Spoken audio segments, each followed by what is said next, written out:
नमस्कार मित्रों, मैं पंकज सिंह एक बार फिर से आपके चैनल पर जोरदार स्वागत करता हूं। मित्रों, आज से मैं प्राचीन इतिहास की क्लास को बिल्कुल सीरियल से, बिल्कुल क्रम से प्रारंभ कर रहा हूं।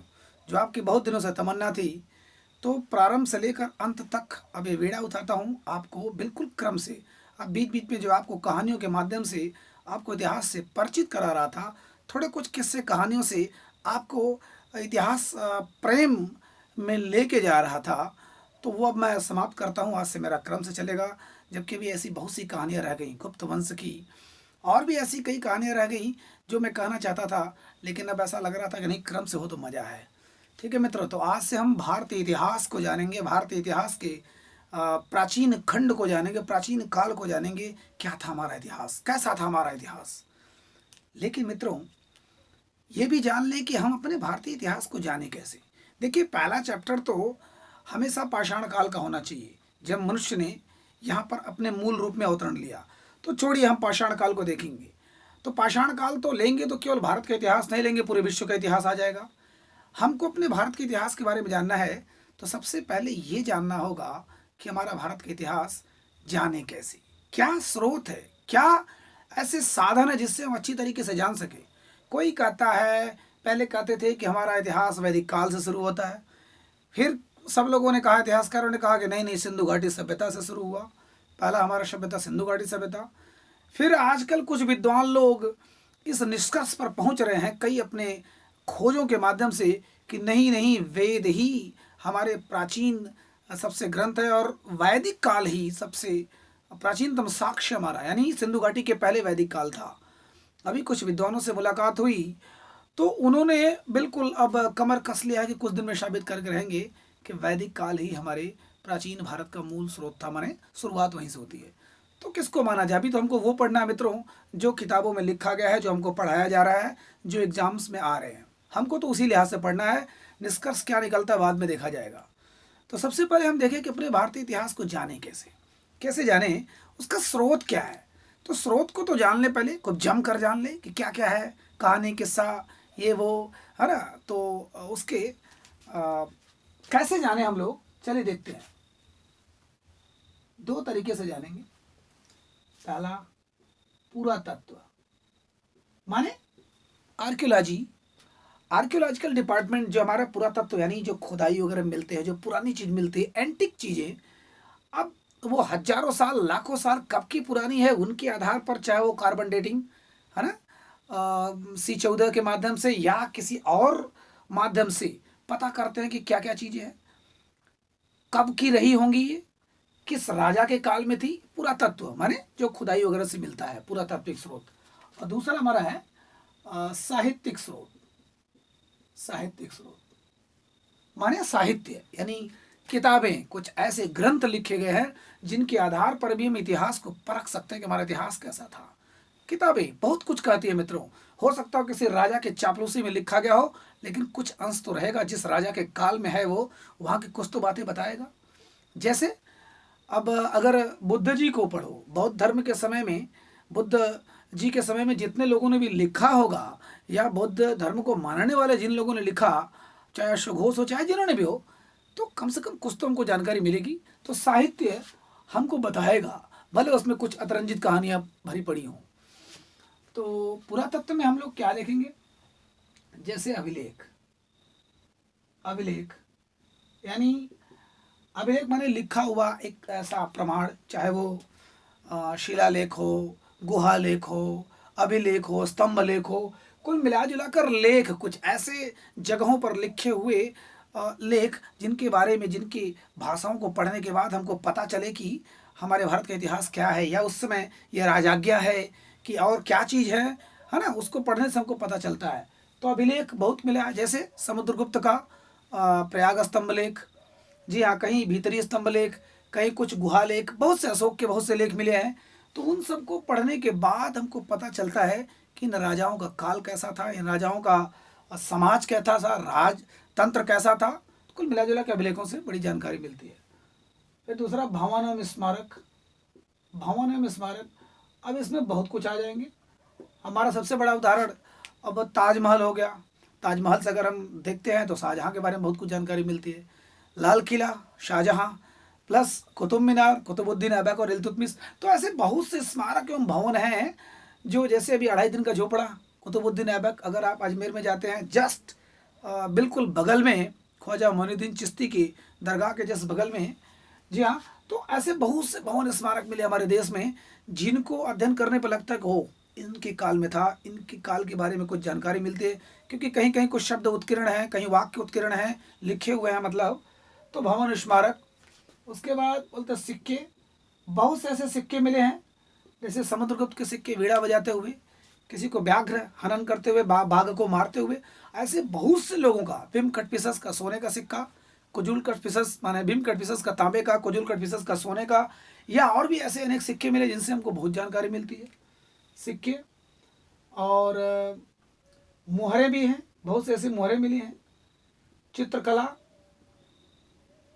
चित्रकला ऐसे बहुत सी चित्रकलाएं मिली हैं, जिससे मोहरों से, जैसे सिंधु घाटी से भी कई मोहरें मिली हैं, और भी जगह से बहुत मोहरें मिली, जिससे हम लोग अंदाज़ा लगाते हैं, हमारे इतिहासकार और बड़े बड़े भूगर्भवेत्ता, कि ये क्या मतलब है, ये कहाँ से है, किस कालखंड का हो सकता है, कैसे कैसी चीज़ें बनाई जाती होंगी, तो उस समय से पता चलता है। चित्रकला जैसे अजंता की गुफा में हमारा मरणासन राजकुमारी का वो है, तो उस समय गुप्त काल और कई, है ना, समय में बनाई गई चित्र जो उकेरी हुई है, वहाँ से हमको अंदाज़ा मिलता है। कहने का मतलब ये सारी चीज़ें, और भी बहुत सी चीज़ें हैं, और भी बहुत सी चीज़ें जिनके आधार पर जो पुरातात्विक स्रोत का माध्यम है, हम अंदाज़ा लगा सकते हैं कि हमारे भारत का इतिहास कैसा रहा होगा, कैसा है। आज भी अनुमान पर चल रहा है, वैज्ञानिक प्रमाणों से सिद्ध किया जा रहा है, लेकिन हमेशा कुछ न कुछ बदल रहा है, बदल रहा है मित्रों। अब आता है साहित्यिक में।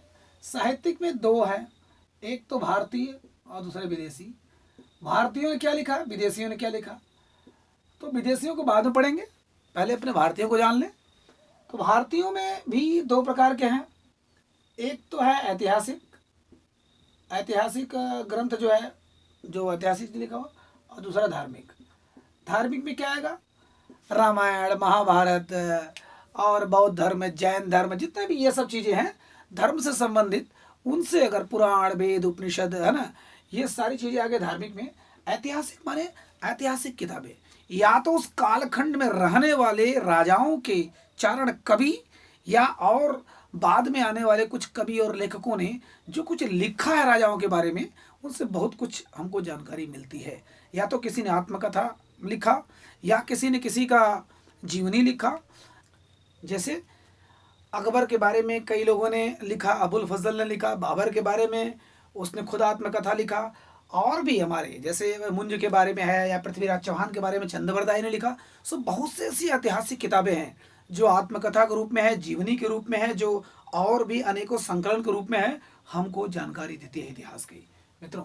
तो आज हम लोग है तो बहुत कुछ जानने के लिए, ये भी अपने आप में बहुत बड़ा चैप्टर है, लेकिन आज हम लोग पढ़ेंगे ऐतिहासिक ग्रंथ। ऐतिहासिक ग्रंथ ध्यान दीजिएगा, क्योंकि कहानी किस्सा के साथ, चाहे वो उसमें अतिरंजना हो, चाहे बढ़ा चढ़ा कर पेश किया गया हो, लेकिन उसके साथ इतिहास को पढ़ने का मजा ही कुछ और आता है। हम लोग चलेंगे आज ऐतिहासिक। ऐतिहासिक ग्रंथों में ऐसे बहुत से ग्रंथ हैं मित्रों, जिसको आपको 20-25 कम से कम आपको रटना है। रटना क्या है, याद करना है। मैं तो कहूँगा उनको पढ़ना है। तो आपके पास टाइम कहाँ है इतना पढ़ने के लिए, हम लोग हैं पढ़ने के लिए। चलिए, तो जो थोड़ा बहुत है कहानी किस्सा का साथ मैं बता रहा हूँ, ठीक है। जैसे ऐतिहासिक स्रोतों में एक तरफ से चलते हैं, चाहे चाहे चाहे जहाँ से लिखिए, कोई मतलब नहीं, लेकिन हमको जानने से ज़रूरत है। पहला है विल्हड़। विल्हड़ मित्रों, इनकी किताब है एक विक्रमांक देव चरित। विक्रमांक देव चरित, जी हाँ। अब कहेंगे विल्हड़ कौन है, सबसे पहले तो विल्हड़ को जान लें, फिर विक्रमांक देव को जानते हैं। जिसने मेरा पीछे का थोड़ा बहुत कुछ देखा होगा उनको पता होगा ये विक्रमांक देव चरित और विल्हड़ कौन है।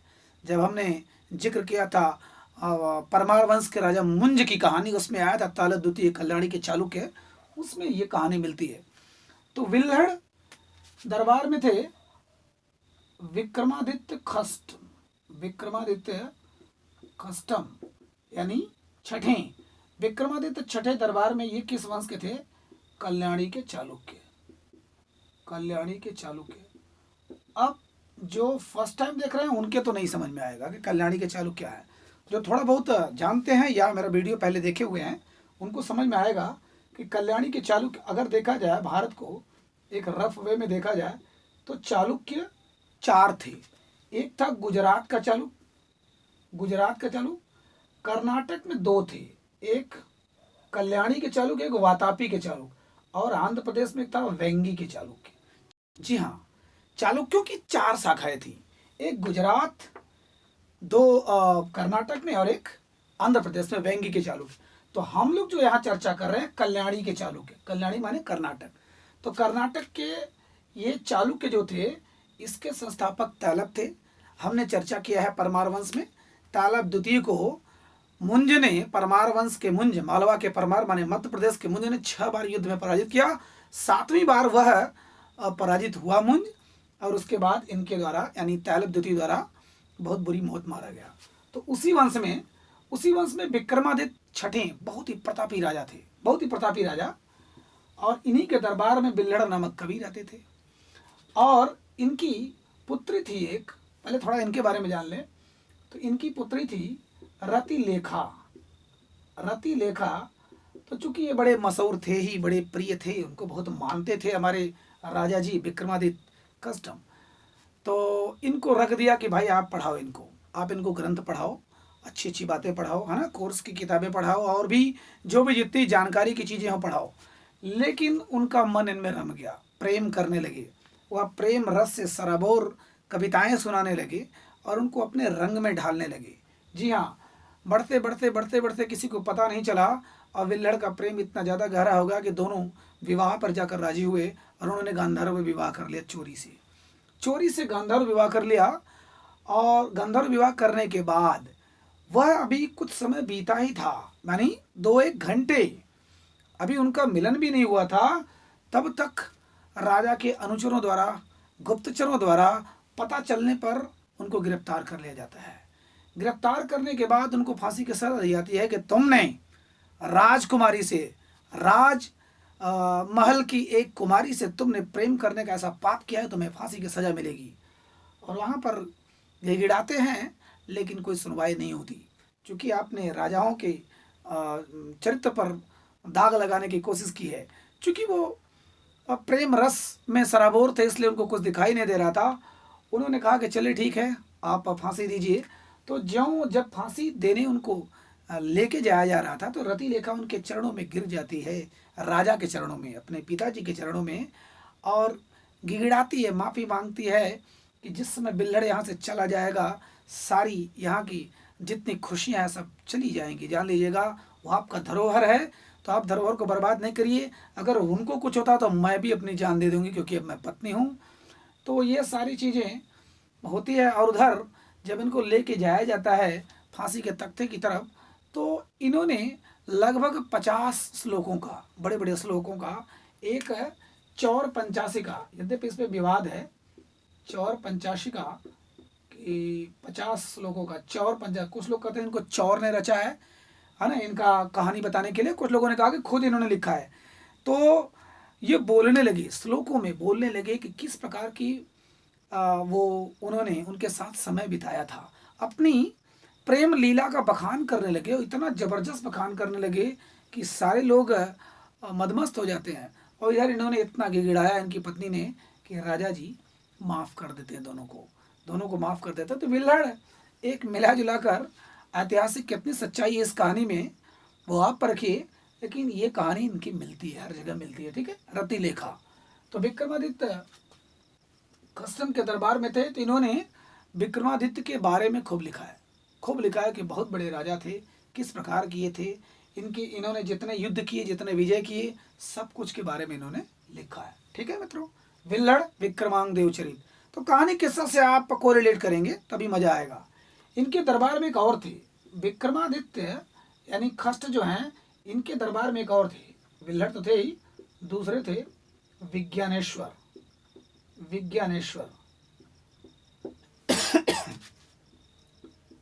इनकी एक किताब थी मिताक्षरा, बड़ी मशहूर किताब थी। इसमें हिंदू नियम या ये कहिए उत्तराधिकार नियम। उत्तराधिकार नियम के बारे में बड़ा अच्छा चर्चा किया गया है। उत्तराधिकार नियम, इसमें बताया गया है कि उत्तराधिकार के क्या क्या नियम होने चाहिए, क्या उचित है क्या अनुचित है। विज्ञानेश्वर, ध्यान दीजिएगा, इन्हीं के दरबार में थे। विक्रमादित्य छठे के दरबार में ये थे विज्ञानेश्वर। उनकी मिताक्षरा, विज्ञानेश्वर का मिताक्षरा नामक एक किताब थी जिसमें इन्होंने उत्तराधिकार नियम बताया है।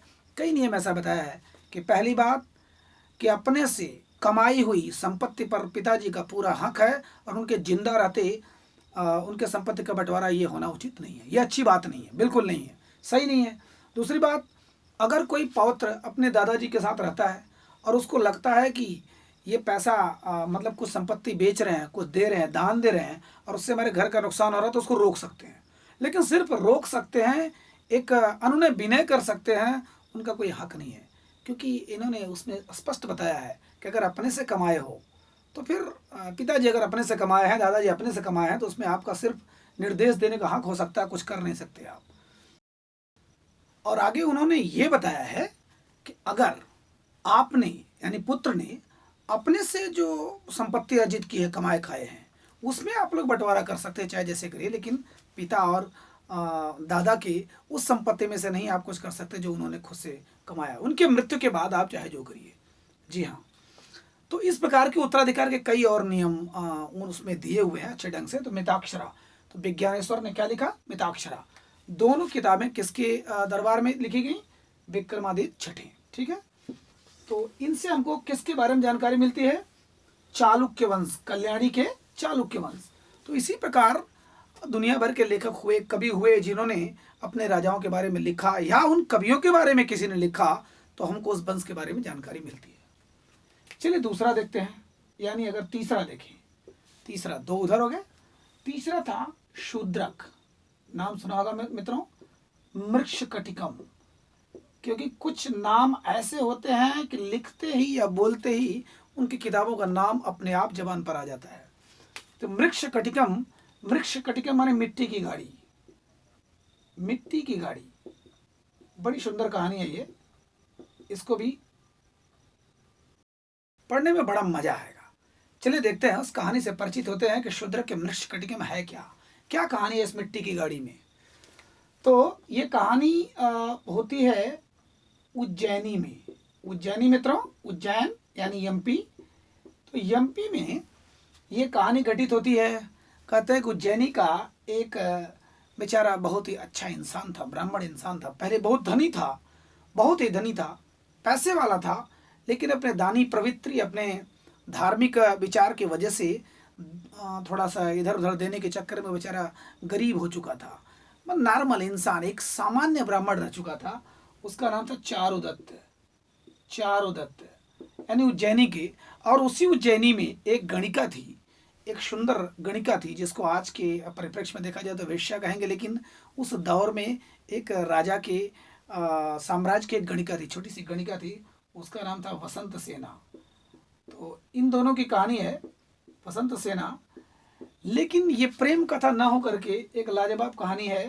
तो चारुदत्त की पत्नी का नाम था धूता, पहली पत्नी का नाम, और उससे एक बेटा था रोहित सेन। रोहित सेन, ठीक है, ये एक गणिका थी। तो जो वहाँ का राजा था, उज्जैनी का जो राजा था, नया नया राजा हुआ था, उसका जो साला था बड़ा बदतमीज था, माने चरित्रहीन था। उसका सुकुमारियों पर गलत निगाहें रहती थी। तो उसने इनको एक दिन पीछा किया इनका, मतलब गलत इरादे से, और ये भागते भागते भागते भागते गलती से चारुदत्त के घर में पहुंच गई। चारुदत्त के घर में पहुंच गए, दरवाज़ा बंद कर लिया। इन्होंने कहा कि देखिए, सारा चीज़ झूठ मूठ बोला कि चोर लोग को मुझे दौड़ाए हैं और ये सारे गहने सब उतार के, जितना गहना, चूँकि गणिका थी, गहनों से लदी हुई थी, तो उन्होंने सारे गहने उतार कर दे दिया चारुदत्त को और उनकी पत्नी को कि आप लोग इसको रखिए, मैं कभी आऊँगी तो ले जाऊँगी। तो लोग वहाँ पर भूल गए। उसने ये एक्सपोज, माने उसको उजागर करना नहीं चाहा कि लोग ये समझे कि नहीं कोई चरित्र का मामला है, कोई इज्जत का मामला है। वो चली गई, अपने घर पे चली गई, वहाँ सारे गहने अपना दे करके। और बसंत सेना की एक दासी थी, क्योंकि भाई गणिका माने राज्य की गणिका, माने उसकी एक पद होता था बढ़िया। तो उनकी एक दासी थी, उससे एक लड़का प्रेम करता था। वह लड़का सोचा कि मैं अपनी प्रेमिका को इनके दासत्व से छुट्टी दिलाऊं, कितना भी हो कुछ भी हो, लेकिन गुलाम गुलाम होता है। तो उसने सोचा कि कुछ पैसे लेके जाऊं और ख़रीद लूं अपनी प्रेमिका को। तो वह जाता है चारुदत्त के घर पे, चोरी करता है। चोरी करने के बाद सारा सोना सब चुरा लेता है, जो इन्होंने गहने रखा था उसको किसी तरह पता चल जाता है, सब गहने चुरा लेता है। और गहने चुरा कर आता है अपनी प्रेमिका के पास, यानी नौकरानी के पास। नौकरानी के पास आकर कहता है कि लो, मैंने तेरे लिए इतनी बड़ी चोरी किया, अब तुमको खरीद लूँगा, मैं तुमको लेके चलता हूँ। वो बेचारी अच्छी थी, उसने कहा कि नहीं, ये गलत है, ये गलत है, ये हमारी मालकिन का गहना है। और दूसरी बात कि ये चोरी का माल लेकर के गलत इरादे से आकर के मुझे लेके जाओगे तो सुखी नहीं रहेंगे हम लोग। इनको आप लौटाओ, चाहे जैसे लौटाओ, धर्म की रक्षा करो। उसने बड़ा प्रोत्साहित किया, एक अच्छी प्रेमिका और अच्छी भावी पत्नी होने का उसने संकेत दिया कि आप जाओ समझाओ। तो उसने आकर बसंत सेना से झूठ बोला कि जो चारुदत्त महाराजा थे, जो ब्राह्मण जी चारुदत्त हैं, उन्होंने कहा कि भाई हमारे घर में रखने में दिक्कत हो रही है, हम गरीब ब्राह्मण हैं, क्या करेंगे, इतना सोना चांदी लेकर के आपके पास रखने के लिए दे दिया कि आप ले जाइए, अपना लौटा दिया। तो उन्होंने रख लिया कि चलिए भाई ठीक है, बहुत अच्छे। तो उनके मन में एक अच्छी भाव पैदा हुई कि ओ, चारुदत्त मतलब अच्छा इंसान है, ब्राह्मण अच्छा इंसान है। क्योंकि आज के ज़माने में इतना गहना पाकर और ससम्मान लौटा देना बड़ी बात होती है, तो वो रख लेते हैं। उधर क्या हुआ, चोरी जब हो गया तो उनकी पत्नी ने कहा कि भाई ये गलत बात है, अगर आप इस समय नहीं देते हो, चूंकि इतना गहने का व्यवस्था तो हम कर नहीं सकते, हाँ मेरे पास एक बहुत बड़ा हार है ना, रत्नावली जिसको बोलते हैं कि हार है, ये ले जाकर आप दे दो और कह दो भाई कि चोरी हो गए या कुछ कुछ गड़बड़ी से चला गया तो दे दीजिए। तो उन्होंने अपने एक मतलब अनुचर को भेजा कि जाओ दे दो। वो गया, उसने कहा कि भाई देखिए, वहाँ पर वो जुए में हार गए। एक दिन सोचिए, वहाँ पर अपने मालिक को ही बुरा बना रहा है, या मालिक ने ही खुद कहा था कि मुझे बुरा बना देना। उन्होंने कहा कि एक जुए में हार गए, तो आपको उनकी पत्नी ने ये हार दिया है कि कम से कम उसके रिप्लेसमेंट में आप रखिए इसको। तो वो तो सब जान रही हैं कि बात क्या है, हम तो पा चुके हैं पूरी गहना अपना पहले, लेकिन रख लेती हैं कि चलिए बाद में मैं मिलूंगी उनसे, देखूंगी। तो एक दिन जाते हैं मिलने जाते हैं, तो इनके चारुदत्त के घर पे शाम हो जाती है, बारिश होने लगती है। तो ये जिद करती है इनकी पत्नी, उनके बच्चे कि आप रुक जाइए पर, तो रुक जाते हैं। लेकिन चारुदत्त से ज़्यादा मुलाकात नहीं होती, क्योंकि वो अच्छे इंसान थे, बहुत अच्छे ब्राह्मण थे। तो सुबह सुबह इनका मन हुआ कि मैं आपका बगीचा देखूं। घर का जो बगीचा बड़ा सुंदर बाग था, तो जो रथ रखा था वहाँ पर इनका जो रथ खड़ा था, उसी में वो जाने के लिए चली कि चलिए मैं घूमकर और चारुदत्त से भी मिलती हूँ थोड़ा सा, क्योंकि वो भी कहीं घूमने निकले थे। तो उन्हीं का बेटा जो ये रोहित सेन था, वहीं पर खेल रहा था मिट्टी की गाड़ी से, छोटी सी मिट्टी की गाड़ी थी, उसी से खेल रहा था। देखिए जो नाम है मिट्टी की गाड़ी। तो उसने जिद किया कि नहीं नहीं, मैं मिट्टी से नहीं, मिट्टी से नहीं, मैं मिट्टी की गाड़ी से नहीं, मैं मिट्टी की गाड़ी से नहीं, मैं सोने की गाड़ी से खेलूंगा। तो इन्होंने सोचा कि भाई चलिए ठीक है, अपना जो नया जो गहना पहना था वो तो रखा था, वो तो जानबूझ के पहनी नहीं थी। तो जितना था सब उतार के उसी गाड़ी में रख दिया, जो मिट्टी की गाड़ी थी उसी गाड़ी में रख दिया। रखने के बाद वो गलती से वो उस रथ में बैठ गई जिस रथ को वो राजा के साले ने चोरी से वहाँ रख दिया था। उसने पता करते करते, पीछा करते करते वहाँ पर रख दिया, उसमें गलती से वो बैठ जाती है और वो चली जाती है हाँकते हुए, या जो उसका सारथी रहता है लेके चला जाता है उस दुष्ट के पास। और दुष्ट उनसे जबरदस्ती करने का प्रयास करता है, उनके इज्जत से खिलवाड़ करने का प्रयास करता है वसंत सेना के। तो वो नहीं मानती, तो क्या करता है, गला दबा देता है। गला दबाकर उसके समझ में आता है ये मर चुकी है, लगभग मरा हुआ जानकर उसको पत्ते से तोप कर चला जाता है वो। अब इधर क्या होता है, तब तक एक बौद्ध भिक्षु जाता रहता है, जिसको कभी जुआ खेलता था, और इसी बसंत सेना ने पैसा देकर या और तरीके से हेल्प करके उसको बचाया था। तो वो बौद्ध धर्म ग्रहण किया था, तो बड़ा उपकारी था। उसने देखा, उसको लगा कि कुछ यहाँ पर स्पंदन हो रहा है, तो गया, निकाला, देखा और अपने तंत्र मंत्र से, अपने औषधि से उसको ठीक किया, सही हो गया। इधर क्या, इसने राजा के पास आकर वो जो साला था उसने कहा, जीजा जी, महाराजा जी, चारुदत्त नामक ब्राह्मण ने वसंत सेना को सोने के लालच में मार दिया उसने, जबकि सोना तो वहाँ छोड़ के आई थी बेचारी, वो मिट्टी की गाड़ी में, सोने के लालच में मार दिया। अब इनको पकड़ के लेके जाया गया, इनको वाद विवाद हुआ, खूब एकदम अदालत बैठी। अदालत बैठने के बाद इनको वाद विवाद हुआ, वहाँ पर ये अपना प्रमाण नहीं प्रस्तुत कर पाए कि मैं मारा कि नहीं मारा, इनको फांसी की सज़ा हो गई। फांसी की सज़ा ये वेट कर रहे हैं कि अरे भाई मिट्टी की गाड़ी पे जो रखा था जेवर कम से कम वो लेकर आए, पता तो चले, मैं कुछ प्रमाण तो दे पाऊँ। वो बेचारा लेकर तो आता है, इनका मित्र मिट्टी की गाड़ी पर से उठा के सोना लेके आता है इनके पास दरबार, मतलब वहाँ कोर्ट में, लेकिन वो झटके से गिर जाता है। और देखने के बाद लोगों को और शक हो जाता है कि ओह, ये तो सोना सही में चुराए हैं, इन्हीं का दोस्त था, सोना सही में चुराया है, इसका मतलब इनकी फांसी पक्की है, ले जाओ भाई फांसी पक्की। तब तक तो कुछ देर बाद वो जो बौद्ध भिक्षु था पसंद सेना को लेकर आ जाता है, सारा चीज़ पता चल जाता है कि नहीं किसने किसने मारने का प्रयास किया था। उनका राजा का साला भागने का प्रयास करता है, उसको गिरफ्तार कर ले जाता है, मौत की सज़ा दी जाती है। लेकिन चारुदत्त वहाँ प्रार्थना करते हैं कि नहीं भाई सज़ा मत दो, जो हो गया सो गलती से हो गया, उसको छोड़ दो, आपका साला है प्लस एक इंसान है, उसको छोड़ दो।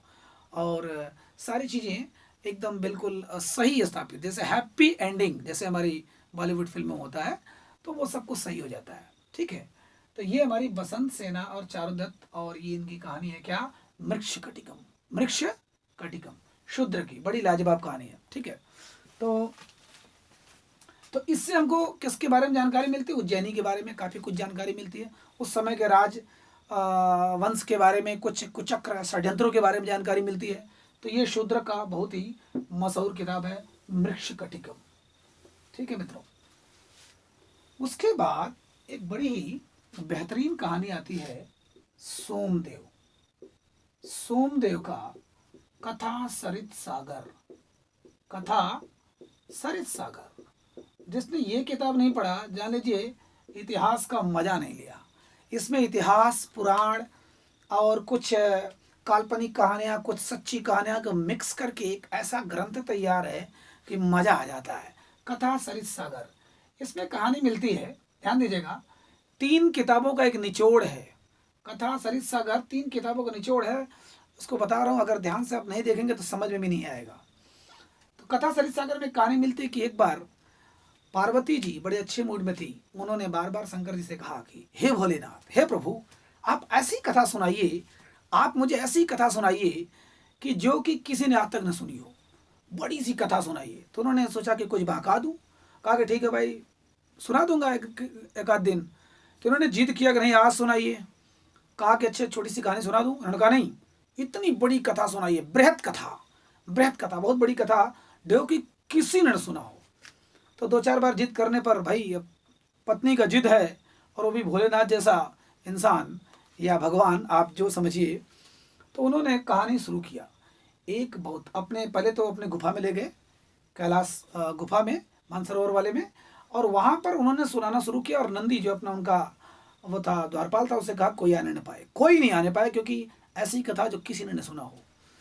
तो सुनाया उन्होंने, कई दिन सुनाया, काफ़ी बड़ी कथा।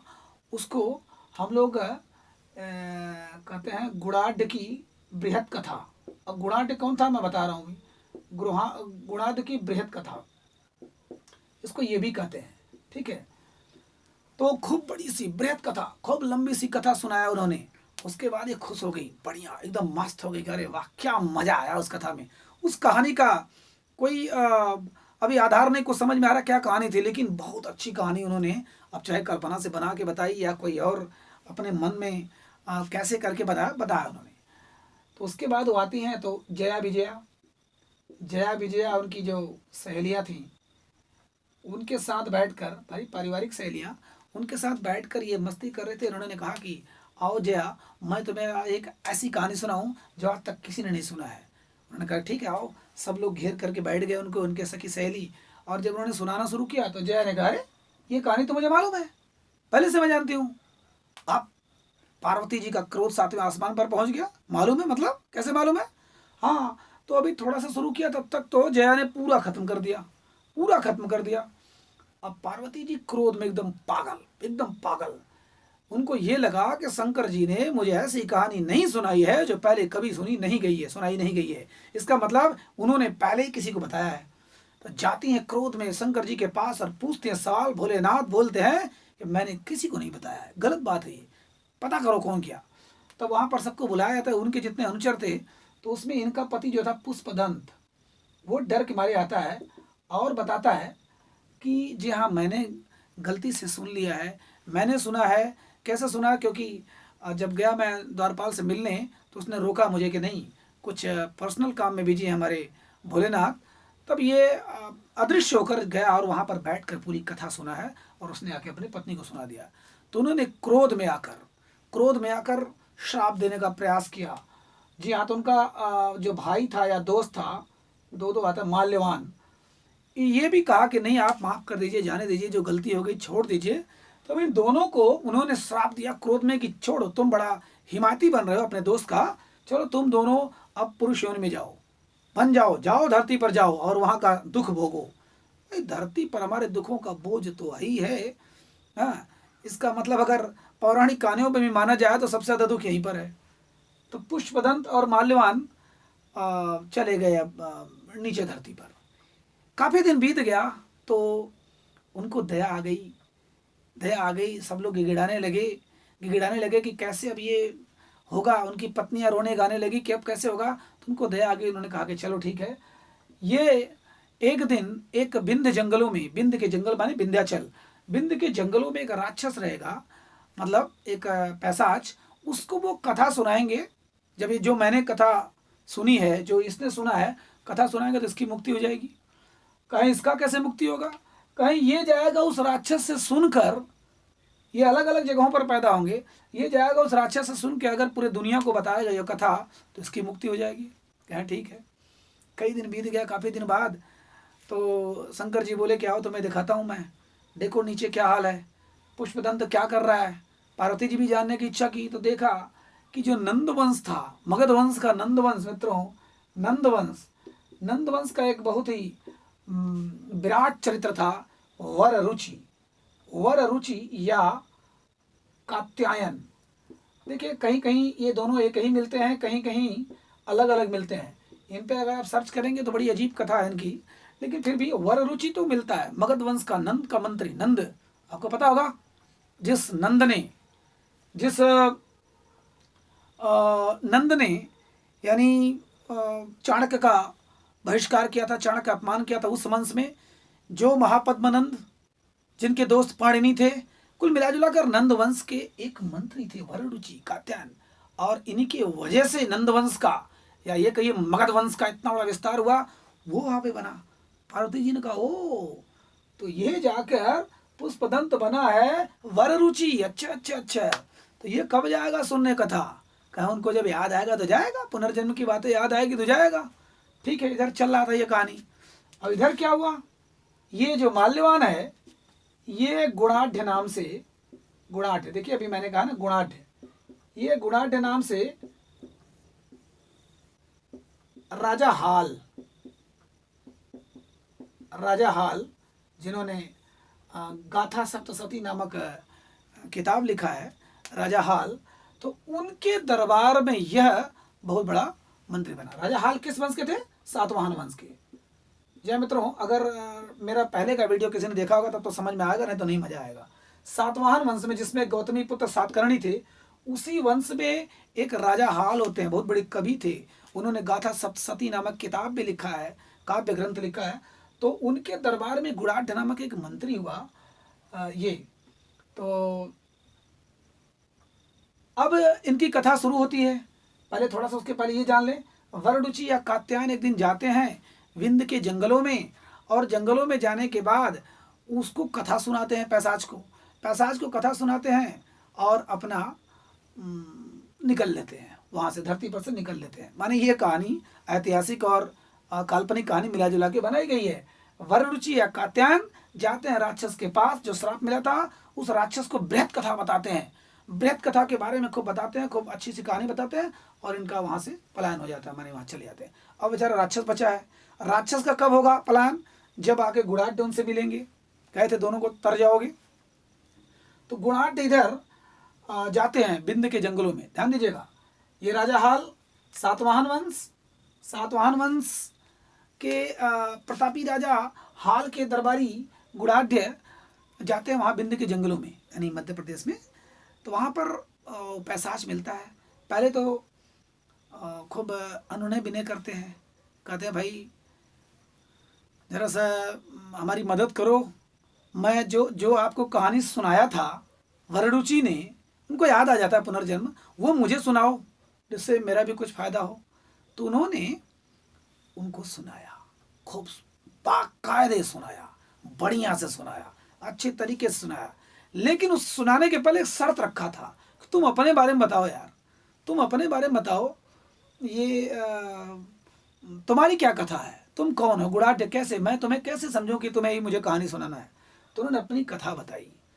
तो गुड़ाढ़ ने अपनी कथा बताई। ध्यान दीजिएगा, थोड़ा टेढ़ा जरूर है लेकिन ये बेहतरीन कथा है। जो कथा हम लोगों ने महीनों में पढ़ा है वो आपको मिनटों में बताने का प्रयास कर रहा हूँ। तो गुड़ाढ़ ने अपनी कथा बताया कि राजा हाल थोड़ा सा संस्कृत में कच्चे थे, संस्कृत में कच्चे थे लेकिन बहुत अच्छे राजा थे। एक दिन अपने राजकुमारियों के साथ खेल रहे थे, राजकुमारी माने वहाँ की राजकुमारियों के साथ, अपने पुत्रियों के साथ नहीं, वहाँ के राजकुमारियों के साथ अटखेलियाँ खेल रहे थे, पानी में खेल रहे थे।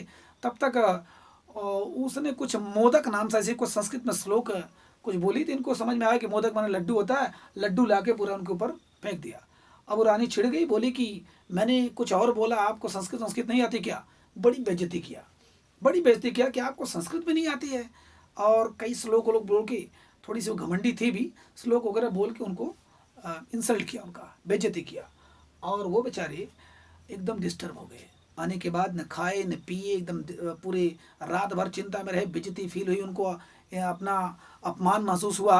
तो उन्होंने अपने एक और मंत्री थे, एक और मंत्री थे, सर्ववर्मन। सर्ववर्मन, ये मित्रों ये सब इतिहास में मिलेगा, सर्ववर्मन और ये गुड़ाढ़, ये सब तो मिलेंगी। लेकिन और जो कहानियां हैं, जो लिखा गया वो सत्य है नहीं सत्य, ये तो आप अपने ढंग से समझिए। सर्ववर्मन जो ये कात्यायन खास करके, सॉरी जी हाँ, एक अजीब का, एक अलग प्रकार का ये संस्कृत के व्याकरण का ज्ञाता था। ये और दोनों मिलकर, गुड़ाढ़ दोनों मिलकर, मतलब दोनों दरबार में रहते थे। तो दोनों मिलकर जाते हैं, राजा से पूछते हैं क्या हुआ कैसे हुआ। तो उन लोगों ने बताया कि ऐसे ऐसे है, मेरी संस्कृत इतनी कमज़ोर है, मैं बहुत दिन से इच्छा रखता था लेकिन आज मैं अपमान में जल रहा हूँ, मुझे जल्दी से संस्कृत सिखाओ, उस महिला के मुंह पर मैं जाकर जवाब दूँ और अपने आप को तृप्त करूँ। तो कहा कि कितना समय लग जाएगा मुझे सीखने में। तो इसने कहा कि इन्होंने कहा कि 6 वर्ष तो कम से कम लग ही जाएगा। गुड़ाढ़ ने, इतना कठिन व्याकरण है संस्कृत का, 6 वर्ष तो कम से कम लग ही जाएगा। कहीं कहीं मिलता है कि इन्होंने कहा कि 12 महीने में सिखा दूंगा। तो इसने कहा कि नहीं, मैं 6 महीने में सिखा दूंगा। अब इन्होंने कहा कि अगर तुम 6 महीने में सिखा दोगे तो मैंने जितनी भाषा जानी है ना, जितनी भाषा मुझे आता है, प्राकृत भाषा, देसी भाषा, संस्कृत भाषा, सब मैं छोड़ के और मैं संन्यास ले लूँगा, यहाँ से चला जाऊँगा, नहीं आऊँगा। तो कहा कि ठीक है, अगर मैंने 6 महीने में नहीं सिखाया तो मैं 12 वर्ष तक आपके चरण पादुका अपने सर पर रखूँगा, माने आपके चप्पल अपने सर पर रखूँगा। कहा ठीक है, सिखाने लगे। और कहते हैं कि कातंत्र, है ना, ऐसे समथिंग नाम था, कातंत्र नामक व्याकरण के ये व्याख्याता थे। तो उन्होंने उस ग्रामर का, उस व्याकरण का प्रयोग करके राजा हाल को बकायदे सिखा दिया, अच्छी तरीके से सिखा दिया। 6 महीने में अच्छा खासा संस्कृत बोलने लगे। बोलने के बाद जाकर उन्होंने उस रानी को पराजित भी किया और उसके बाद और अपनी पटरानी भी बनाया, उनको शादी उदी भी हो गई, बड़े खुश थे, खूब खुशियाँ मनाई गई। अरे वाह, राजा को संस्कृत आ गई, बहुत अच्छे ढंग से संस्कृत आ गई। तो इनको अपमान महसूस हुआ। इन्होंने अपने तीनों भाषाओं को छोड़कर आ गए बिंद के जंगलों में। वहीं उनको याद आया अपने पुनर्जन्म। उन्होंने अपनी, देखो कहानी बता रहे हैं पैसाज से, और वहीं जंगल में जाने के पहले पैसाज भाषा सीखा। मतलब वहां पर कुछ ऐसे जनजाति आदिवासी लोग थे जहां पर यह भाषा चलती थी। पैसाच, सिर्फ पिशाच मत समझिए, राक्षस नहीं, पैसाच भाषा सीखी। और उसके बाद जाते हैं उस राक्षस के पास, उस पैसाच के पास, उस राक्षस के पास जाते हैं, कहते हैं कि मुझे वो कहानी सुनाओ जो आपको पुष्पदंत ने, यानी मुझे आपको सुनाई थी। पुष्पदंत माने वररुचि या कात्यायन ने दूसरे जन्म में आपको सुनाई, तो वो मुझे आप सुनाइए। तब इन्होंने कहा कि नहीं, ये तो गलत बात है भाई, चलो मैं आपको सुनाता हूँ। तो उन्होंने उस बृहद कथा को, उसी को कहते हैं गुड़ाढ़ की बृहद कथा। गुड़ाढ़ मतलब को बड़ी लंबी चौड़ी पूरी कथा सुनाई।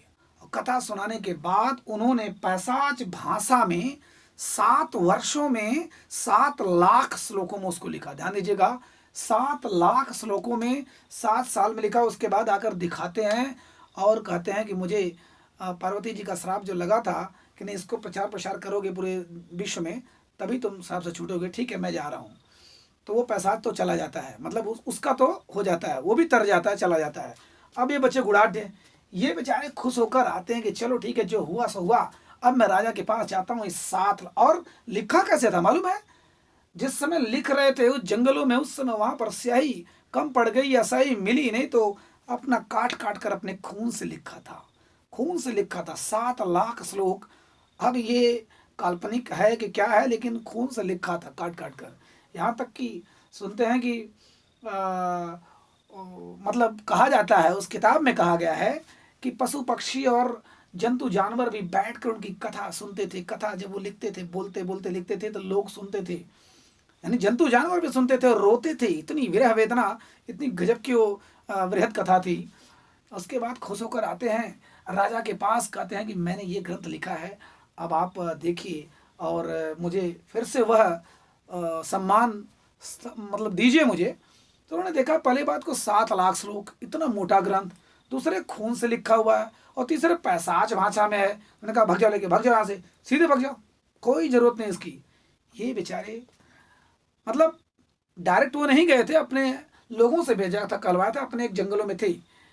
तो वो लेकर आते हैं और बताते हैं कि ऐसे ऐसे कांड हुआ। तो उनको बहुत दुख हुआ। उन्होंने क्या काम किया, एक बड़ा सा एक जैसे चिता जैसे, यानी खूब जलाया, बहुत बड़ा अग्निवेदिका लगाकर खूब उसमें चिता जलाया और उसमें एक एक पन्ना लगे फाड़ने। बोलते थे, रोते थे और फाड़ के उसमें डाल देते थे, एक एक पन्ना डालते थे। कहते हैं कि पशु पक्षी भी आकर सुनने लगे, खाना पीना छोड़ दिए, सब लोग सुनकर रोते थे।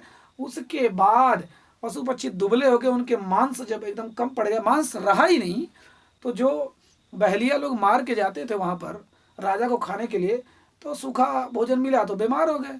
उन्होंने सबको डांट लगाई कि कहाँ से कैसा मांस आ रहा है, इसमें मांस सही नहीं है। तो लोगों ने कहा कि भाई बहलिया ऐसे सूखा फूखा लेके आ रहा है तो क्या करें। तब पता चला कि कैसे सूखे कैसे हो गए। ये हुआ कि कोई कवि भैया अपना पन्ना फेंक रहा है और उसका सब सुनने में लगे हुए हाथी घोड़ा बाघ जितने भी लोग हैं सब सुन रहे हैं और रो रहे हैं, तो इसलिए मांस की कमी पड़ गई है, तो सूखे हो चुके हैं। तो उन्होंने कहा अच्छा देखता हूँ कौन है भाई। जाते हैं तो देखते हैं तो पहचान जाते हैं, कहते हैं अरे भाई गुड़ाढ़ है, क्या हो रहा है ये। कहे राजा जी आपने उस ग्रंथ का तिरस्कार किया है जिसको बड़े ही शिद्दत से मैंने 7 सालों में लिखा था और 6 लाख श्लोक जला चुका हूँ। तब वो पैरों पे गिर जाते हैं, कहते बस करो गुड़ाढ़, 7वां लाख कम से कम 1 लाख तो बचे रहने दो। तो 1 लाख श्लोक बचा, उसको लेकर आते हैं और फिर से अपने राजमहल में उनको बैठाते हैं, सम्मान देते हैं।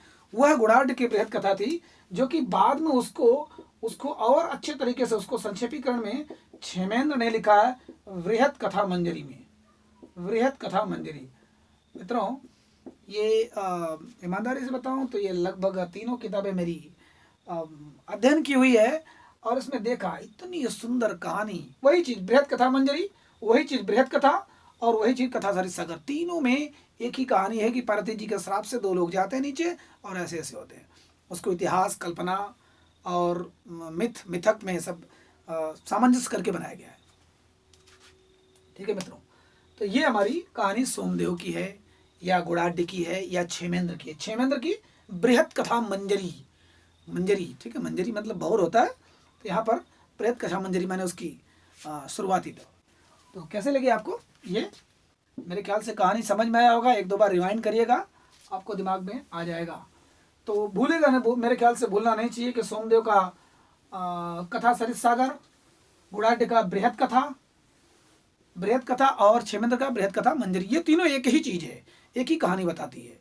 और किस राजा के काल में हुआ, ये गाथा सप्तशती लिखने वाले महाराजा हाल के, सातवाहन वंश के, सातवाहन माने ब्राह्मण वंश के। ठीक है मित्रों, और उसी में एक और कहानी बता दें, विशाख दत्त के, इनका क्या था, मुद्रा राक्षस और देवी चंद्रगुप्तम। तो इसमें भी थोड़ा देख लें, काफी अच्छी जानकारी मिलती है। किसके बारे में मिलती है जानकारी? ये मिलती है मौर्य वंश और गुप्त वंश में। मुद्रा राक्षस से मौर्य वंश और देवी चंद्रगुप्तम से गुप्त वंश। गुप्त वंश। आपने कहानी अगर नहीं सुना है तो बता दूं, मुद्रा राक्षस, राक्षस जो है ये मगध वंश का बहुत बड़ा मंत्री था। मगध वंश का एक बेहतरीन मंत्री था, जिसके राजा थे मगध वंश का मंत्री राक्षस, और जिसके राजा थे कौन? घनानंद। ये वही घनानंद राजा है जिसने चाणक्य का अपमान किया था, और चाणक्य ने फिर कसम खाया था। हमारे भारत के एक निर्माता थे, जान लीजिए चाणक्य, उन्होंने कसम खाया था कि जब तक नंद वंश का विनाश नहीं कर देता हूं तब तक अपने चुटिया को बांधूंगा नहीं। कहानी हम लोग देखेंगे मगध वंश में, मौर्य वंश में, तो उन्होंने कहा था। इस घनानंद के बारे में बड़ी ही नकारात्मक बातें की जाती है हमारे भारतीय इतिहास में, और था भी ये, जहाँ तक जितने प्रमाण मिलते हैं। तो इसका मंत्री था कौन? राक्षस। बहुत ही, नाम तो राक्षस था लेकिन बड़ा जबरदस्त मंत्री था, बड़ा ही राजभक्त, स्वामी भक्त, सब कुछ था। तो जब चाणक्य ने कसम खाया कि मैं इसको मार के रहूंगा, तो उन्होंने एक राजा की तलाश किया, चंद्रगुप्त मौर्य की तलाश किया, उसको तक्षशिला ले गए, शिक्षा दिया और सारे युद्ध में उसको पारंगत किया। उसके बाद लेकर आते हैं, और एक राजा थे जिसको कि आप अच्छी तरह जानते हैं, सिकंदर के साथ लड़ने वाला, शेरों का शेर, राजा पोरस। पोरस, पोरस यानी पर्वतेश्वर, इनका नाम था पर्वतेश्वर। पर्वतेश्वर क्यों? क्योंकि ये पैदा ही हुए थे जब, तो लगभग 3 से 3.5 फीट के थे, पर्वत की तरह इनका शरीर था, इसलिए इनको पर्वतेश्वर कहा जाता था। बहुत ही लंबे चौड़े इंसान थे। तो पोरस ने सिकंदर को टक्कर दिया था, सिकंदर को बाकायदे उनको उनकी औकात दिखाई थी कि नहीं, भारतीयों में दम कितना है। यद्यपि आम्भिक के साथ मिलकर सिकंदर ने थोड़ी बदमाशी किया था, इनको पराजित तो कर दी, लेकिन ये बंदा पराजित नहीं हुआ। कुछ दिनों तक सिकंदर ने मतलब इनको छोड़ दिया, इनकी बहादुरी को देखकर। कुछ दिनों तक सिकंदर के साथ मिलकर इन्होंने भारत पर थोड़ा बहुत हमला किया, लेकिन उसी दौर में चाणक्य से थोड़ी भेंट मुलाकात होगी। चाणक्य ने अपने इनको मिला लिया। जब सिकंदर मर गया, सिकंदर चला गया, तो इन्होंने पर्वतेश्वर यानी पोरस को अपनी तरफ मिला लिया चाणक्य ने। और एक दिन बहुत बड़ी महफिल चल रही थी, और ये राक्षस, चूंकि देखिए राक्षस जो था यह इसलिए कुल बुलाया हुआ था क्योंकि इन लोगों ने मिलकर, पोरस ने, जिक्र आता है कहीं कहीं, पोरस ने और चंद्रगुप्त मौर्य ने और चाणक्य ने मिलकर घनानंद की हत्या कर दी, है ना। उसकी बड़ी कहानी है, उसको मैं डिटेल में बाद में बताऊंगा। आप लोग इस पर घबराइएगा नहीं कि यहाँ ये कथन सत्य है क्या सत्य है। तो घनानंद को मार दिया, नंद वंश का विनाश हो गया, मौर्य वंश के राजा बने चंद्रगुप्त मौर्य बने। अब ये तो फरार हो गए, राक्षस चूंकि मंत्री था। चाणक्य जबकि चाहते थे कि यही मगध का मंत्री बने, मैं तो एक सन्यासी टाइप का आदमी, ये मंत्री बनेगा तो मगध को या मौर्य वंश को बहुत ऊंचा ले जाएगा। लेकिन ये भक्त थे इनके, घनानंद के, ये चले गए जंगलों में और मारने का प्रयास करने लगे, प्लानिंग करने लगे किस प्रकार चंद्रगुप्त मौर्य को मारा जाए। उन्होंने कई प्लानिंग किया, सब फेल हो गया। सुरंग में भेजकर मारने का प्रयास किया, तो चाणक्य जी ने उनको उड़वा दिया। कई प्रयास किया, गड़बड़ा गया। तो एक दिन उन्होंने क्या, विषकन्या को भेजा मारने के लिए। पूरे राजमहल में एक प्रोग्राम चल रहा था, तो विषकन्या को भेजा। तो चाणक्य ने उसकी आंखें देखकर समझ लिया कि ये विषकन्या है, तो उन्होंने उनको पोरस को दे दिया कि ले जाओ, आप इनको लेके जाओ। और पोरस मर जाते हैं रात में ही, विषकन्या के प्रभाव से मर जाते हैं। मरने के बाद इनका बेटा था मलयकेतु। मलयकेतु, मलयकेतु जिक्र आता है ना, हमारे खास करके मुद्रा राक्षस में, है ना। तो मलयकेतु और दोनों मिल जाते हैं राक्षस। इनके बाप की हत्या हुई थी, इनके राजा की हत्या हुई थी। दोनों मिलकर कोशिश करते हैं कि चलो हम लोग मार देते हैं इनको, चंद्रगुप्त मौर्य को और चाणक्य को मार देते हैं, तभी कुछ होगा, है ना। ब्रह्म हत्या तो उस समय भाई पाप था, माना जाता था, लेकिन फिर भी चूंकि वो लोग ये और पूरे सिस्टम बौद्ध धर्म के तरफ झुकाव था, तो इन लोगों ने प्लानिंग किया। लेकिन चाणक्य बड़े सतर्क थे। चाणक्य जी ने पूरे देश का इतिहास बदला। तो उन्होंने क्या काम किया, किसी तरह मुद्रा, मुद्रा माने जो इनका ऑथेंटिक मुद्रा था, राक्षस यानी मगध वंश का जो अंगूठी थी, और मुद्रा सील मुहर किसी तरह उनको चुरवा लिया, निकलवा लिया। निकलवाने के बाद एक लेटर लिखा। लेटर लिखा किसके नाम से? इनके नाम से लिखा। और किसके? अपने आप को, यानी कि राक्षस लिख रहा है चाणक्य को कि हे चाणक्य, मैं मलकेतु को मिला लिया हूँ अपने आप में, और जल्दी से सब कुछ समाप्त हो जाएगा, सही हो जाएगा, तो मैं आपको मलकेतु को सौंप दूंगा, आप जो करना हो करिएगा, मारिएगा, जो भी करिएगा। अब मलकेतु तक वह लेटर किसी तरह पहुंच गया, उस पर सील मुहर लगी है मगध की, रिंग उनका वो था, यानी ये जो मुद्रा उस पर लगा हुआ है, तो उनको विश्वास हो गया ये मलकेतु को कि अरे भाई ये तो बड़ा गद्दारी कर रहा है ये राक्षस, ये तो हमको ही पकड़वाने का चक्कर पड़ा हुआ है। तो ये अलग हो गया, चला गया, हट गया उस वहाँ से। उसके बाद कहानी कब मिलती है इनकी, वो कहानी मुद्रा राक्षस में, जो अरे उसमें मिलेगी, मुद्रा राक्षस में, वो बताऊंगा, ठीक है। मतलब और जगहों पे मलकेतु की कहानी मिलती है, वो बताऊंगा। मुद्रा राक्षस तो यही चल ही रहा है। तो मलकेतु का ये संकट हटा, तब इन्होंने सोचा, चाणक्य ने सोचा कि भाई अगर ये बंदा राक्षस हमारे मौर्य वंश का अगर मंत्री बन जाता, क्योंकि इतना अनुभव है उस बंदे को मंत्रालय का और पूरे साम्राज्य को संभालने का, कि अगर ये बन जाता बढ़िया होता। इन्होंने सोचा कि डर आके तो कर नहीं पाऊंगा, तो प्लानिंग किया कि इनके मित्र को गिरफ्तार कर लिया और फांसी का सजा सुना दी, झूठ मूठ का, कि वो बंदा सुन के आएगा कि अगर आपने समर्पण किया तब तो ठीक है। देखिए मुद्रा राक्षस की कहानी है ये, समर्पण किया तब तो ठीक है, नहीं तो मार दिया जाएगा। तो उनको जो ही फांसी लगने जा रही थी झूठ मूठ का, तब तक ये पहुंच जाते हैं और उन्होंने सरेंडर किया अपने आप को कि मैं आत्मसमर्पण करता हूँ, भाई आप मेरे मित्र को छोड़ दीजिए। तो वहाँ तो छोड़ना ही था। छोड़ने के बाद उनको मंत्री बना दिया जाता है, प्रधानमंत्री बना दिया जाता है, और वो देखते हैं, मतलब उनको ये विश्वास दिला देते हैं चाणक्य कि मैं किसी राज लोभ के लालच में मैंने उसका विनाश नहीं किया, वो उस लायक था, मगध वंश को संभालने लायक नहीं था, तो चंद्रगुप्त मौर्य को बैठा था। ये कहानी मुद्रा राक्षस में। तो किसके बारे में जानकारी मिलती है, नंद वंश के बारे में। किसके बारे में जानकारी मिलती है, मौर्य वंश के बारे में, यानी ये सब मिलता है। दूसरी कहानी मिलती है देवी चंद्रगुप्तम। मित्रों, देवी चंद्रगुप्तम बड़ी मजेदार कहानी है। पहली एक ऐसी किताब है जिसमें एक राजा है समुद्रगुप्त, गुप्त वंश में समुद्रगुप्त, 100 युद्धों का विजेता, भारत का नेपोलियन, विंसेंट स्मिथ ने भारत का नेपोलियन का। इनके दो पुत्र थे, एक था सबसे बड़ा रामगुप्त और दूसरा था चंद्रगुप्त द्वितीय, चंद्रगुप्त द्वितीय। इनके दो पुत्र थे। पहली बार इस बंदे का जिक्र इसी में मिलता है देवी चंद्रगुप्तम में, उसके पहले बहुत ज्यादा प्रमाण नहीं मिलता। तो देवी चंद्रगुप्तम में रामगुप्त बड़ा भाई कायर था, नपुंसक था, और चंद्रगुप्त द्वितीय ये तेतर्रार थे, बड़े बहादुर थे, छोटे भाई थे ये। इनकी पत्नी थी ध्रुवस्वामिनी। आप जयशंकर प्रसाद अगर पढ़े होंगे, ध्रुवस्वामिनी उनकी पत्नी का नाम, ध्रुवस्वामिनी। इनको शक था कि मैं तो नपुंसक हूँ और मैं कमजोर हूँ, और ये इनसे प्रेम करती हैं, इनसे शादी करना चाहती हैं, इसको शक था। दूसरी बात कायर था भी ये।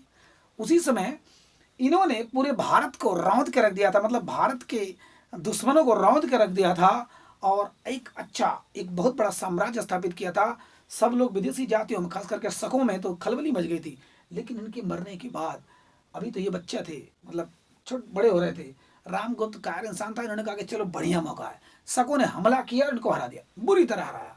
उसके बाद उसका निगाह था ध्रुवस्वामिनी के ऊपर, उसने संधि किया। संधि करने के बाद कहा कि अगर आप अपनी पत्नी को सौंप देते हमें, तो फिर हम छोड़ देते हैं, आपका राज्य भी छोड़ देंगे, आपको भी छोड़ देंगे। तो उस कायर इंसान ने, रामगुप्त ने साइन कर दिया, सिग्नेचर कर दिया, ठीक है अपनी पत्नी को हम देते हैं। तो क्योंकि एक तो कायर था, दूसरे उसको ये था कि बदला लेना है मुझे, इन दोनों का प्रेम प्रसंग जो चल रहा है उसको तोड़ा जाए।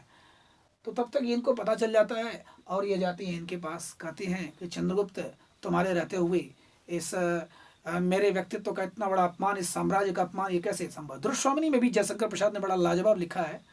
तो ये जाते हैं उनके जगह पर, शक राज को के पास, जो राजा था उसके पास साड़ी उड़ी पहन के जाते हैं, पत्नी बनकर, मतलब ध्रुवस्वामिनी बनकर, और वहाँ पर उनको मार देते हैं, जान से मार देते हैं। आने के बाद रामगुप्त को भी मार देते हैं। रामगुप्त को मारने के बाद ध्रुवस्वामिनी से शादी कर लेते हैं, और अपना नाम क्या रखते हैं, चंद्रगुप्त द्वितीय विक्रमादित्य, जो हमारे देश के महान राजा हुए। चाहे वो भर्तृहरि के भाई कहिए आप, चाहे वो जो भी समझिए। तो कहानी, ये कहानी है देवी चंद्रगुप्तम में। पहली बार रामगुप्त का जिक्र मिलता है। तो इनसे किससे जानकारी मिलती है, गुप्त वंश के बारे में। तो ये कुछ ऐसी किताबें हैं मित्रों, अभी बहुत से ऐसी किताबें हैं। तो ज़्यादा बड़ा हो जाएगा तो शायद आपको मज़ा ना आए, तो फिर बहुत जल्दी फिर दूसरा पार्ट लेके मैं आऊँगा। कैसा लगा आप लोग बताइएगा ज़रूर। कहानी किस्सा है, हो सकता है आपको थोड़ी बोरिंग लगे, लेकिन एक बार आप कथा सुनेंगे, एक बार कहानी किस्सा सुनेंगे, तो एक तो आपको अपने इतिहास का जानने का मौका मिलेगा। कुछ ऐसी किताबें हैं जो पढ़ नहीं सकते आप समय के अभाव में, उनको आपको रसास्वादन करने का मौका मिलेगा। तो ज़रूरी नहीं कि अच्छी चीज़ें मनोरंजक ही हों, ज्ञानवर्धक है तो फिर मज़ा आएगा। मुझे तो इन बाहरी आवाज़ों ने इतना डिस्टर्ब कर दिया है बीच बीच में कि हो सकता हो कहीं कहीं थोड़ा बहुत आपको लगे, लेकिन छोड़िए उनको, आप केवल इतिहास से प्रेम करिए। ठीक है मित्रों, तो बताइएगा 4-5 ये जो आपको कथा कैसी लगी, उसके साथ आप कोरिलेट करिएगा। मज़ा आया कि नहीं आया? मज़ा आया तो लाइक ज़रूर करिएगा और शेयर करिएगा। मैं चाहता हूँ कि हमारे देश का बच्चा बच्चा जाने इतिहास को, इतिहास की कहानियों को। ठीक है मित्रों, परीक्षा के दृष्टि से तो ठीक है, अपना पढ़ते रहिए जो समझ में आएगा, क्योंकि विस्तृत लेवल पे लेके चलना है तो आपको मज़ा तो आएगा ही। लेकिन और भी तरीके से मैं सोचता हूँ कि सब जाने, तो आपसे विनम्र अनुरोध है कि आप फैलाइए, ज़्यादा से ज़्यादा शेयर करिए, लाइक करिए। और अगर अभी तक सब्सक्राइब नहीं किया है, क्योंकि लगभग 40 से 50% लोग बिना सब्सक्राइब के देख रहे हैं, तो मेरा रिक्वेस्ट है कि आप लोग मेरे चैनल को सब्सक्राइब करिए और उसको आगे बढ़ाइए। मिलते हैं अगले एपिसोड में बहुत जल्द ही। धन्यवाद।